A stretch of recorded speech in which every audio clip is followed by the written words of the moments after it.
Salut bien-aimé dans le Seigneur, partout où tu te trouves, je te salue au nom de Jésus. Ici c'est Paul Ariel Malimto, je suis serviteur de Dieu par sa grâce. Aujourd'hui, c'est un autre jour que le Seigneur a envie de me donner afin que je vienne partager avec vous la parole de Dieu par rapport à la parole de la vie. Bien-aimé dans le Seigneur, laisse-moi te dire que le Seigneur est avec toi. Il a promis être avec toi dans chaque circonstance de la vie. Quel que soit le moment, le temps et les circonstances que tu traverses, le Seigneur est avec toi. Tu peux te demander, mais comment le Seigneur est avec moi tandis que je suis en train de traverser toutes ces choses? Est-ce que le Seigneur ne voit pas les temps ou les choses que je suis en train de traverser dans la vie, mais il me laisse comme ça? Où est le Seigneur? Laisse-moi te dire que même les apôtres ont connu les mêmes circonstances, même temps comme toi. Souviens-toi des jours où ils étaient dans la barque. Ils traversaient le lac de Tibériade pour aller à Gadara. Jésus était dans la barque, mais cela n'avait pas empêché la tempête, les tourbillons de s'abattre contre la barque dans laquelle Jésus s'est trouvé. Bien-aimé, cette barque-là est comparable à ta vie. La vie humaine, c'est comme une barque. La vie humaine, c'est comme un voyage. Nous voyageons. Nous sommes dans un voyage qui s'achèvera pour les uns par l'enlèvement de l'Église et pour les autres par la mort. Mais bien aimé, dans ce voyage de la vie, il y a des circonstances. Quoique tu aies déjà donné ta vie à Jésus, tu l'as déjà accepté comme Seigneur et Sauveur, mais cela n'empêchera pas que les choses arriveront dans ta vie. Des choses qui seront parfois mauvaises, des choses qui parfois ne te plairont pas, des choses arriveront, des choses qui te feront plaire, des choses qui feront que tu puisses te poser 1001 questions. J'en ai déjà été là, maintes fois. Là où je me demande, Seigneur, où es-tu? Pourquoi ça m'arrive? Seigneur, je ne comprends pas. Je suis désemparé, je suis confus. Bien-aimé, ces choses arriveront dans la vie. Mais bien-aimé dans le Seigneur, quand ces choses arriveront, ne sois pas comme les apôtres. Dans un premier temps, les apôtres étaient avec Jésus quand la barque s'abattait contre eux. Et non, quand le vent s'abattait contre leur barque plutôt. Ils ont commencé à se défendre. Ils ont commencé à fournir des efforts pour se sauver. Tandis qu'ils avaient le sauveur dans la barque. Ils étaient avec le sauveur. Ils ont fait des efforts à essayer de se sauver de cette situation. Jusqu'à un point qu'ils étaient au bout de leur force. Et ils sont allés vers Jésus et ont réveillé Jésus pour qu'il les sauve. Et Jésus s'est réveillé et il a parlé au vent. Il a parlé à la tempête et la tempête s'était calmée.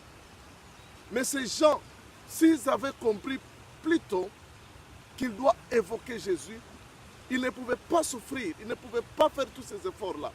Ils avaient passé leur temps en train de se débattre parce qu'ils pensaient que pour se sauver de ces situations, ce sera par leur propre force, par leur propre capacité. Mais quand ils ont constaté qu'ils sont au bout de leur force, ils ont réalisé que non, Jésus est avec nous. On ne peut pas souffrir comme ça quand Jésus est avec nous. Bien-aimés dans le Seigneur, parfois, des choses nous arrivent, parfois certaines souffrances se collent à notre vie. Parfois, nous souffrons, notre souffrance à dire longtemps, parce que nous n'avons pas encore compris que nous avons celui qui est capable de nous sauver de cette situation. Nous ne savons pas utiliser les clés ou nous ne savons pas les moyens qui peuvent nous permettre de nous sauver de la situation dans laquelle nous sommes. Bien-aimé dans le Seigneur, je sais que peut-être toi qui es là, tu traverses des moments, tu traverses des temps difficiles, des choses qui ne te plaisent pas. Vraiment, tu es désemparé, tu es dans la souffrance, tu es en train de pleurer. Tu ne sais pas comment te sauver de la situation. Mais laisse-moi te dire que Jésus est avec toi. Il a dit ceci dans sa parole. je serai avec vous jusqu'à la fin du monde. Matthieu 28, verset 19. Et je serai avec vous jusqu'à la fin du monde. Jésus a promis être avec nous.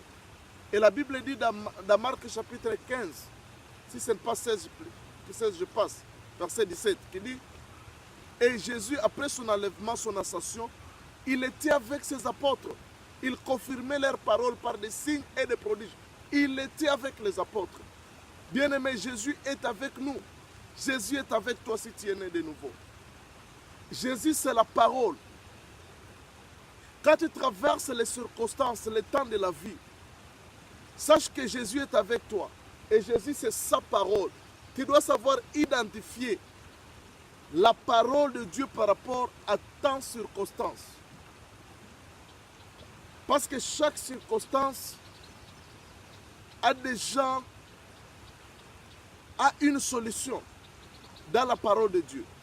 Tu dois connaître la clé. Parce que, bien-aimé dans le Seigneur,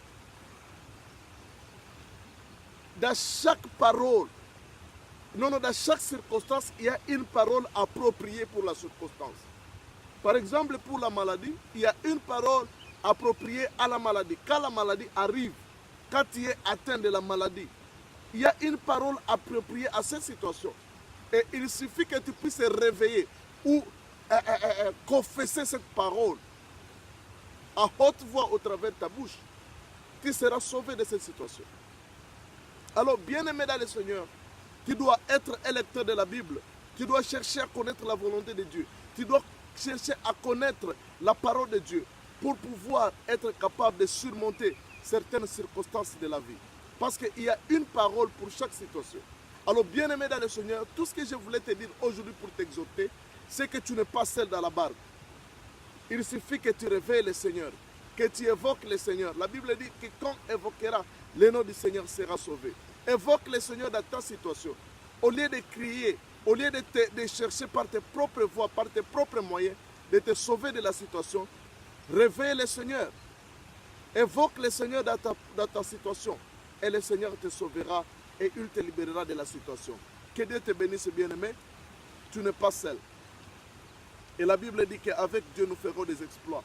Si tu es avec Dieu, bien-aimé, c'est des exploits qui t'attendent dans la vie. Tu n'es pas seul dans ce voyage de la vie. Tu n'es pas seul dans ce mariage. Tu n'es pas seul dans ce business. Tu n'es pas seul dans le ministère. Tu es avec Dieu. Et la Bible dit qu'avec Dieu, nous ferons des exploits. Et il écrasera nos ennemis devant nous. Bien-aimé dans le Seigneur, avec Dieu, on est majoritaire. Avec Dieu, on est majoritaire. Avec Dieu, c'est plus qu'avoir une armée de 1 million de soldats. Avec le Seigneur, c'est avoir la majorité. Le monde peut venir contre toi, mais avec le Seigneur, tu peux tout écraser. Parce que la Bible dit que 1000 tombent à ta gauche et 1000 à ta droite. Et 10 000 à ta droite. Et tu ne seras pas atteint.